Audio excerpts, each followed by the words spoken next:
asalaamaaleykum ñu am tey contact ak mbégte di leen di tuwaat seen chaîne bu bees Niayes TV tey nag waxtaan bi ñu fas yéene dem ak un jeune bi nga xam ni kenn ko présenté fii ci Bambilor ndaxte c'est un acteur de développement opérateur économique mais également responsable politique Baye Waly sama sëriñ bi asalaamaaleykum maa ngi lay nuyu. maa ngi lay fay di la nuyu di nuyu képp kuy seetaan Niayes TV di rafetlu aussi initiative bi di leen jaajëfal ci déplacement bi ngeen def ñu seet si. tey nag ñu ñëw vraiment à la rencontre de Baye Waly un jeune acteur de développement opérateur économique et également responsable politique bi nga xam d'abord bala ñuy tàmbali waxtaan bi kan mooy Baye Waly exactement. waaw Baye Waly nag surnom sama tur dëgg mooy Djibril Ba. Djibril Ba. mooy sama tur dëgg ñu tuddee ma sama maam ki jur sama yaay Baye Waly nag peut-être moment bi muy xew ci jamono yooyu laa gani si àdduna donc mu tombé ñu may woo tur boobu waaw Baye Waly nag c'est un jeune bu dëkk Bambilor juddoo Bambilor màggee Bambilor sama enfance yi Bambilor laa ko defee sama étude de primaire ba secondaire fii laa ko defee ñu des ma yàlla ba Tëngéej voilà jàngee aussi Tëngéej waaw Baye Waly nag moom nit la rek comme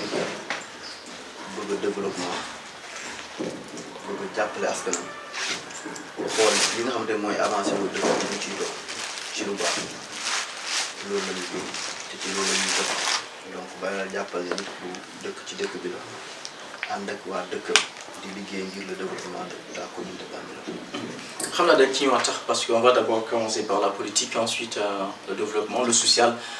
mais d'abord en parlant de Baye Waly dafa naa ni Baye Waly pouvait aussi être le futur Sadio Mané dans la commune de Bambilor ndaxte il était vraiment un excellent footballeur est-ce que loolu lu am na parce que moi j'ai pas vécu le temps là. waaw loolu moom jàpp naa ne lu am la te effectivement tey ñi ma xam dëgg bu ñu gisee ne maa ci wàll bi ne leen jaaxal parce que loolu lañu mos a gëm sport la ñu gëm te bi ñu ay ndaw ba nii peut-être yàlla mooy dogale nag ay mbiram ñu ko soobee mais tey boo woon suñu sago tey fi ñuy dégg yenn joueurs yu mag yi wala ñuy dégg j'étais un vrai attaquant un buteur peut-être lu may wax mais ñu fekk sama jamono xam nañ. c'est confirmé hein. C'est confirmé donc noonu la demee daal. lu tax sa carrière bi y a pas eu évolution avancement pour nga mën a peut-être compétir sur le plan même international pourquoi qu'est-ce qui a freiné ta carrière exactement. waaw xam nga moment boobu ak moment bii du benn peut-être amoon nañu jafe-jafe ku ñu mën a jàppale jëm ci wàllu li ñu yëngu muy sport moment boobu lépp loo def rek sa propre moyen ngay dem ak sa intelligence ak xool buntu yi nga xam ne am nga ci xalaat nga ci am yaakaar boo fa jaaree mun nga avancer ci sport bi nga def ko mais malheureusement itam dañuy nangu dogalu yàlla ndax dem nañ fii ba yëgoo boobu jamono yooyu ñu ngi ak collaborer ak Saint-Étienne mais malheureusement dañuy ñëw tardivement donc fekk ñu boucler liste bi war a dem Saint-Étienne loolu moo tax tey amuñu carrière boobu moom ci sport. Voilà, on va laisser le sport de côté, parler de la politique maintenant, parce que si Baye Waly c'est triple casquette, footballeur, disons, ancien footballeur, politicien, acteur de développement. Tey nag noo gis situation politique bi dans la commune de Bambilor d'abord, parce qu'on va vers des élections vraiment très sérieuses actuellement, la tension elle est vive. Lan mooy sa xalaat tey sa gis-gis wàllum situation politique ci commune Bambilor tey. waaw politique bi bu ma ciy wax damay génne d'abord sama bopp ci politique bi. waaw en tant que citoyen rek. exactement en tant que citoyen. def sama opération sama observation wax itam lu ma jàngatee politique ndax politique du noonu ndax adversité la rek ku nekk nag am na sa vision bopp booy doxe mais bu ñu bëggee jàmmam rek ku nekk la nagul moromam la mu wax te ñëpp rek jàpp nañu finalité bi leen rek mooy jéem a xool luy doxalee gox bi waaw politique nag du xiiroo du ŋaayoo du saagante parce que tey yàlla tere ku fi am xew muy bànneex naqar ñun ñëpp on se retrouve autour de quelque chose donc jàpp naa ne ñun ñëpp ay mbokk lañu donc politique warul tax tey ñu daje ku nekk di wan sa morom ne man nii laa mel ak nii laa mel noonu man góomu loolu politique boobu pour man dañ ko war a dépasser nañu waxtaan ak lu mën a am ci àdduna rek waxtaan la te waxtaan lay njëkk ca lay mujj donc mieux vaut que ñu teel ko def ku nekk rek nangul moromam la mu bëgg ne jàpp rek ni ku nekk rek dafa bëgg a jàpp ne yaakaar ne moo gën a mën a doxal donc loolu moo tax ma ne nañu bàyyi yenn yi parce que ay détails la politique bi daal jàpp naa ne buñ ci bëggee àndandoo liggéey nañu bàyyi xiiroo bàyyi ñaayoo bàyyi xasante ci réseaux sociaux yi parce que surtout réseaux sociaux li mu yàq dafa bëri kon lépp loo ciy wax rek fexeel ba ëllëg bu ñu la woowaatee rek nga mën ko répété waat parce que tey politique li ngay wax tey suba mën nga wax contraire te man nag du ma doxi noonu te bëgg naa itam képp kuy def politique nga xool ci loolu nga jéem ko doxal parce que jàpp naa ni mooy tax ñun ñëpp ñu nekk ci jàmm ak salaam réew mi am jàmm saa tuuti am. En parlant de sens justement, c'est désormais officiel, le président Macky Sall dafa ñëw tànn le député maire Ndiagne Diop mu nekk tête de liste majoritaire Benno Bokk Yaakaar commune Bambilor pour les élections du 23 janvier tey lan mooy si sa xalaat d'abord. waaw moment bii nag élection lañ jëm yàlla dafa def aussi man ku ma xam ak le maire li ma koy wax le maire des maires muy honorable député Ndiagne Diop yàlla dafa def mën naa ne moo ma jàngal politique mosu milité ci benn parti. ah oui jamais mosu milité ci benn parti daanaa voté nag comme tout citoyen. mais mosu milité ci benn parti mosu dem activité ci benn parti. bi ma jógee pour def politique itam ma dem toog waxtaan ak moom parce que gis naa ne peut-être ambition bi mu am vision bi mu am méngoo nag li ma xalaat ma ànd ci ak moom boobu ba léegi itam ñuy liggéey mu def ma rakk def ma doom def ma sët te lépp lu ma séq ak moom itam jàmm la te parce que jàpp naa ni la muy liggéeyal askanam loolu jàpp naa ni mooy liggéey jege na askanam donc Macky Sall le président Macky Sall xool na parce que am na ay renseignements ñu koy renseigner xool na xoolaat ne te xam ne peut-être ki nga xamante ne tey moo fi nekk muy le maire de Bambilor jàpp na ne bu ko tegaatee fii la muy liggéey day gën a dox au niveau national sax jàpp naa ne ñun maire la ñu xam tey président Macky Sall tey maire la xam moo tax tey mu tànnaat ko fas yéene mun jiitewaat liste Benno Bokk Yaakaar parce que jàpp naa ne bu ko jiitee ndam lañ ciy am incha allah. lan moo waral sa décision choix politique Baye Waly avant tu n'étais pas politicien lan moo waral nga tànn vraiment pour faire la politique qu'est-ce qui a vraiment engagé encouragé ce choix-là. waaw xam nga politique moom boo waxee wax social te yàlla dafa def ñun dana juddoo ci famille boobu ma nekkoon ak sama kilifa muy suma maam ku ñuy wax Abou Souley ñëpp xam ko ràññee ko itam man màggee ci keppaaram ma gis la mu doon def ci lu baax jëm ci mbiru social ma nekk ci tànk yi di ko doxal dama koy doxal nag tey xëy na ñu bëri jàpp nañ ne li may def nii kat mooy politique donc ma ne politique sociale donc pourquoi pas ma def loolu pour ñëpp aussi xam ne li may def ñu mën ko gis taxul ñu koy def pour nit ñi gis ko mais yàlla nag ay mbiram moo ko doxale ni mu ko soobee loolu moo indi tey ma xool acteurs politiques yi fi nekk yëpp xam ne kat peut-être su ma milité ci côté honorable xëy dina ma yokk xam-xam parce que man moom képp may àndal fas yéene jox loxo dama bëgg nga yokk ma lu ma xam loon nga xamul ma ko fu ma xam loon mu musul dem ci lu baax nga yóbbu ma fa te tey bi ma àndee ak honorable ba léegi jàpp naa ne yokkute am na ndax li tax yokkute am na mooy ba ma damay xool démb xool tey boo xoolee démb xool tey donte nag ñu doon liggéey ku ñu xam ku ne xam na ci liggéey mais nag yokkute itam am na nit ki itam bu la defalee da nga koy nangu te wax ko parce que loolu wàññiwul dara ci li ngay xam ne moom ngay doxal donc loolu moo tax ma jege ko fas yéene liggéey ak moom te xam ne bu ma liggéey ak moom itam la ma bëgg fa mu bëgg a yegg sama ambition politique fa mu bëgg a yegg jàpp naa ne bu ma àndee ak moom dinaa fa yegg incha allah. Mais on peut quand même faire la politique, le social sans pour autant faire de la politique à mon avis. On peut faire le social sans pour autant forcément faire de la politique, sans pour autant être militant forcément dans un parti, n'est-ce pas? waaw bien sûr mais xam nga dama dëkk ci benn quartier bu particulier muy Ndiassane Bambilor waa passage maa ngi leen di nuyu koñ bi ma dëkk amoon na ay politiciens c'est vrai waaye jàpp naa ne même bu amee yu dynamique jeunes yu dynamique manqué woon nañu tey ma gëm ne tey su ma ci duggee am naa yaakaar kat war naa leen mën a apporter dara donc loolu rek la nekkul dama ko def pour sama bopp mais nekkul dama koy def pour askan bi mu bokkal muy Ndiassane plus loin Bambilor donc loolu moo tax ma opté def politique. mais def politique ci ñooñu jëm ci élection yi xam ni am na solo lool mooy les élections le 4 23 janvier 2000 prochain et lan moo nar a doon taxawaayu Baye Waly forcément pour am peut-être dimbali son mentor politicien le maire pour am peut-être le second mandat à la tête de la ville.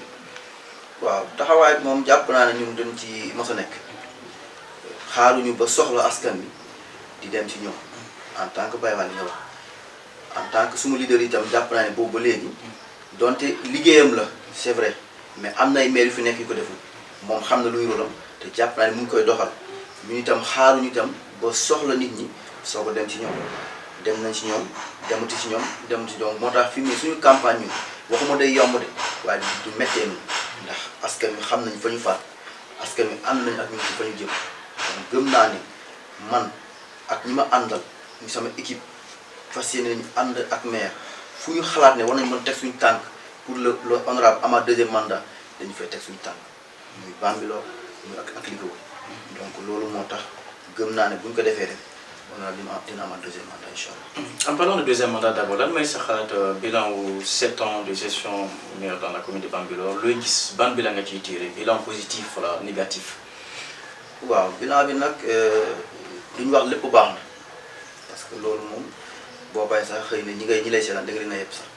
mais jàpp naa ne li commune di war a liggéey fonctionner moom mu ngi ciy dox mu ngi ciy def kéem tolluwaay kàttanam am na fi ay réalisation peut-être mën nañu citer quelques-uns mooy lan mooy am nañ fi marché bu ñu tabax marché bu moderne yàpp naa ne ñëpp gis nañ ci mu ngi réfectionné foyer bu Bambilor mu ngi tabax ay classes ba fi ma dëkk nii koñ bi ma dëkk nii sax am na classe bu mu fay tabax mu cité des Manguiers ak yeneen ak yeneen ak yeneen moom bu ñu ko limoon bu ñu ko doon lim duñu fi jóge bu leen mënoon a nekk émission mais gëm naa dañ ciy brosse rek pour nit ñi xam ne honorable mu ngi liggéeyal askanam te jege na askanam te mu ngi leen di jàppale donc loolu moo tax ni tey bu ñu jógee pour dem ci nit ñi dañuy wax ni maire ak équipe am li ñu fi def ndax du moom rek dafa am équipe municipalité boo xam ne moom lay liggéeyal te gëm naa ne fu ñu toog présenté bilan wu honorable nit ñi dañ ko jàppale te loolu lañu gëm dañ travaille sur le bilan ci bilan bi mu liggéey ci la ñu mën a présenté nit ñi xamal leen ni. suñu slogan de campagne bi. waaw mooy suñu slogan de campagne donc loolu jàpp naa ni mooy yombal suñu campagne. lan mooy sa relation personnellement diggante ak monsieur le maire Wally Baye Wally. waaw honorable nag sama maam moo ma ko dénk moo jël sama loxo teg ma ci loxoom dama dénk naa la diw noonu na ànd ak man ci beneen camp mais àndul ak man dafa gëm ne xëy na ànd ak yow mooy njëriñam te mooy njëriñu askan donc honorable wax ci moom mënuma ko man peut-être mun naa jéem nag parce que nit koo xamante ne que fonk na ma lool ba sama famille yépp xam ne fonk na ma ci peut-être sama kàddu bi may dénkaane ak moom bu ma toogee ak moom wax ak moom dina ma déglu jox na ma cër te wet na ma kon kilifa boo ànd ak moom mu jox la cër rek jàppal ne kooku sori ngeen mun ma saa yi ma ko woowee téléphone mu wuyu ma su ma amee soxla ci moom dem ma toog waxtaan ak moom xëy na soxla loolu mais bu fekkee mënu ci daal tam dina ma teg ci yoon ne ma jaaral fii soxla lu fa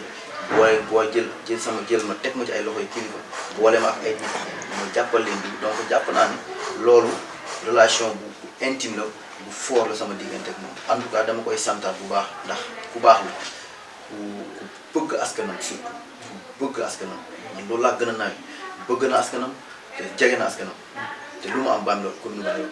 En dehors du maire, quelles sont tes relations avec les autres politiciens qui ñoom fii ci gox bi tamit. waaw politiciens yi fi nekk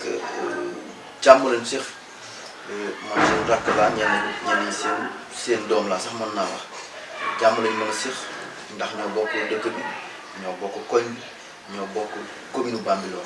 kon jàmm laa mën a seq ak ñoom ku ma ci dajal yaa jox sa cër jox sa wàccuwaay ndax loolu lañ ma yare en fait yar bi ñu yar ci man donc dama koy génne képp ku nga xam ne daje na ak moom même bu ñu bokkul camp politique bu ñu toogee danañ waxtaan débat bi da lañuy def ku ne indi sa xalaat ñu jàppale lii bu ñu ko defee te lii nga defee dina loolu dama ciy tiré leçon rek tout le temps di boole la ma am expérience bi yokk rek loolu rek la mais nag jàmm ak salaam lañ seex ñoom ñëpp jàmm naa lañ seex laa seex. Avant dernière question ñu jëm ci élection locale bu 23 janvier tey lan mooy sa discours lan mooy sa appel ngir mën a am élection yoo xam ne peut-être c'est des élections paisibles apaisées et transparentes pour la commune. waaw mooy li ma wax sama njëlbeen wax rek en tant que acteur politicien damay woo nit ñi ci jàmm ak salaam xam ne politique adduna lay te dañuy def politique ku nekk rek di gën a jàpp ne moom moo gën a mën a doxal mais ku fi yàlla teg yàlla mooy fole il faut ñu xam ne yàlla mooy joxe cër du man du kenn yàlla mooy fole te képp ku mu fol dañu ànd xam ne kii la yàlla fol mais dans la discipline ak transparence ndax jàpp nañ élection yi bu ñu ko tegee foofu yam naa lépp dina dox jaar yoon te loolu laa gëm te ci loolu laay dox guddi ak bëccëg suba ngoon jàmm daal moo nu ñor ñun képp ku nga ànd ak njëñ di jàppale maire message bu may véhiculé mooy jàmm moo ñu ñor te ci loolu la ñuy dox ku nekk nag am nga droit laaj mais yàlla nag mooy xool ka muy jox te ka yàlla jox ñun de dañuy gëm yàlla te gëm naa ne ñun la yàlla jox itam ndax loolu la ñu am ambition bu leen te xam naa itam liggéey nañ fii lu tax yàlla jox ñu mandat deuxième mandat donc loolu moo fi am ak lu mën a doon daal dañu xam ne lii élection la te day jàll am na leneen lu ci nekk mais nañu xam ne mbokk gi day des mbokk gi dafiy des donc nañu gëm loolu te xam ne loolu moo mën a doxal tey suñu commune. D'accord. Dernière question, le football, notamment, vous êtes également le président de l'ASC Filao, je suis un footballeur, je suis un acteur sportif, grand 2 et en 2, et attention, je ne vais pas oublier ça, t'inquiète pas. Ben voilà, tu vois le Navitan, on sait qu'également vous jouez dans les Navitans, tu vois le Navitan, le président de l'ASC Filao, parce que aussi, vraiment, on a vu quand même cette année une grande innovation, vous êtes avancé vraiment avec beaucoup de performances, beaucoup de résultats. Actuellement, tu vois le Navitan. waaw wàllu nawetaan nag jàpp naa ni ASC bu bees la moo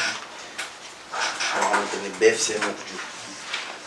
ndax man je suis plus produit de BFC def li ma war sama diggante BFC ba tey li ma ci mën maa koy def donte am naa équipe donte suñu koñ am nañu équipe muy ASC Filao mais tekkiwul ne dañ ko bàyyi tey bu ñuy fuwal dañuy dem seetaani bu ñu dem regroupement dañ dem ci regroupement bi luñ ci am lu ñu mën a doole équipe bi itam dañ koy doon ndax xam ni mooy équipe moo jur équipe yi mais loolu bu ñu ko defee pour dooleel équipe bu championnat bi la équipe championnat bi c'est les joueurs ñu dëkk Bambilor ñu ciy football mais boo xoolee BFC kese ak dëkk bi fi mu toll mënu am benn équipe ñu wax ko ak ñu bañ donc li ñu am nii lépp développement football bi la tey bu ñu demee ba nawetaan tëj championnat day ubbi joueurs yi doon compétir récupéré leen def nañu équipe championnat ñun ñëpp am na doon liggéey pour équipe mën a yéeg division benn supérieur à bi mu nekk nii donc loolu rek la mais suñu fi ñu toll nag tey mooy yàlla def football na suñu ñetti match yëpp dañuy exempté war a dem aussi xaar quart de finale xool kan la ñu dajal pour au moins mën a yóbbu Bambilor parce que le Bambilor mën a yóbbu Bambilor aussi fi nga xamante ne tey mos nañ ko fa yóbbu dem ko fa yóbbuwaat muy jéem a jël zonal régional pour département régional. Une nouvelle équipe justement, avec ces grosses performances-là, quel a été le secret, le déclic pour en arriver là? Un moment le secret justement pour ngeen am résultat boobu. waaw xam nga équipe bu bees tekkiwul ne joueur yu bees la. ça n'a rien à voir équipe bu bees ci kayit mais nag joueur yi mën nañu nekk ay joueurs yoo xam ne dañuy aguerri. philosophie bu bees la ñu am certainement. waaw certainement philosophie bu bees la. donc man aussi bi ñu créé équipe bi c'est vrai Ndiassane ñu wax ko aussi am na ay joueurs yu fi nekk mais peut-être ak effectif bi ñu soxla woon il fallait que ñu dem jéem a def ay transfert yeneen joueurs man je suis sûr ma ne man du ma dem ci beneen dëkk ñu ci joueur parce que la ma soxla war na am Bambilor donc championnat baa ngi fi BFC mu ngi fi am na ay joueurs yu fi nekk BFC bi de li mu soxla la des man mën naa ko jël boole la ma am yaakaar naa ne bu ma defee rek xëy na yàlla dinañu may tam te yàlla def na aussi loolu lañ def joueurs yi football fii yëpp boo génnee benn wala ñaar yi fi dëkkul ci ngay yem yu des yëpp Bambilor la ñu yeewoo fi la ñu juddoo donc loolu rek la. En tout cas, on vous souhaite plein succès évidemment à l'ASC Filao cette saison qui est en train de faire vraiment des performances exceptionnelles et on a vraiment avec des joueurs extraordinaires, des jeunes vraiment de Bambilor. En tout cas, bonne chance à vous, Président. Le mot de la fin, ça en est fini pour l'émission. waaw damay gërëm nag xëy na fa la waroon a njëkkee sax mais xel day fàttalee bi muy ñaari kilifa diine la xamante ne dañoo sori ci man kenn ki muy sëñ Abdou Karim Mbacké di sama kilifa di sama wasila mu baax donte ndaw la waaye nag sentir na ma ndax sëriñ moom boo ko joxee la ko mu jaar ci sa tur rek jàppale ko bàyyi na la xel te bëri sax lu may toog tey di ko wax mais fonk na ma te gis naa sama diggante ak moom yokkute ci côté diine bi ma nekk ci côté liggéey bi ma nekk ci lépp li ma nekk daal jàpp naa ne su duma ci wéet ndax ñun ay murid lañu te muy xamul lu digal nag jëfe la te loolu la ñuy dox la muy jëfloo ci lañ nekk di ko doxal bu mu toogee quelque temps dañuy dem yeestuwaat xam nga nag li nga doon loo santoon li leen ci def ak fii lañ toll gannaaw kooku muy Thierno Malick Ba muy sama kilifa kooku moom mënu maa wax ci moom lu bëri ndax li mu ma def la fi ma teg la fonk na te ku fonk honorable bëgg na honorable ndamam rek mooy ndamu honorable te ndamu honorable mooy ndamu Macky Sall donc encore une fois di gërëmaat le président Macky Sall bi nga xamante ne wóoluwaat na suñu leader tabaat mu jiituwaat ñu Bambilor di gërëm honorable di ko wax ne rek ne politique metti na moom mooy nga xam ne ci politique te gëm naa ne mu ngi koy doxal tànqamul guddi tànqamul bëccëg ku ñëw ci moom am soxla lu mu ci mën a jàpp na ci jàpp ak lu mu mën a doon ndax loolu mooy rulam te moom la fi yàlla teg te loolu lay doxal incha allah social bi muy def jàpp naa ne itam bu ko mën a yokk mu yokkoo ndax gëm naa ne loolu nekk guddi ak bëccëg suba ngoon moom commune Bambilor la ko ñëw fu mu toog discussion bu mu mës a dégg jëm ci mbiru lan lay def moom Bambilor la ko ñëw te ku Bambilor ñor commune Bambilor ñor ñun intéressé nañu te loolu la ñuy doxal pour jeexal nag damay gërëm ñi may àndal dama lim muy sama staff muy ñi nga xamante ne mooy jigéen ñi muy góor yi muy la jeunesse de Ndiassane particulièrement ñi nga xamante ne ñoo ma jël mais gërëm waa Bambilor ndax tey mënu ma teg fenn suma tànk te dajuma ku ma sot loolu nag yàlla suñu borom la te duñ taxaw mukk di ci ndamu di wax ne nii la déedéet lépp yàlla la lépp la ñuy delloo yàlla suñu borom di ko ñaar rek fa ñu jëm mu nekk lu paisible nekk élection yu paisible ba lépp lu ci yàlla def rek ñu xam ne loolu la ci yàlla def mais ñaan naa yàlla tàllal naa nit ñi loxo nga xam ne honorable gëm naa tey mooy le choix le bon choix pour la commune de Bambilor ndax tey continuité la rek mais tey bu ñu jëlee kenn teg ko fii aussi itam ah jàpp naa ne day dañuy recommencer à zéro éternel recommencement la te tey au niveau national on connaît le maire on connaît Bambilor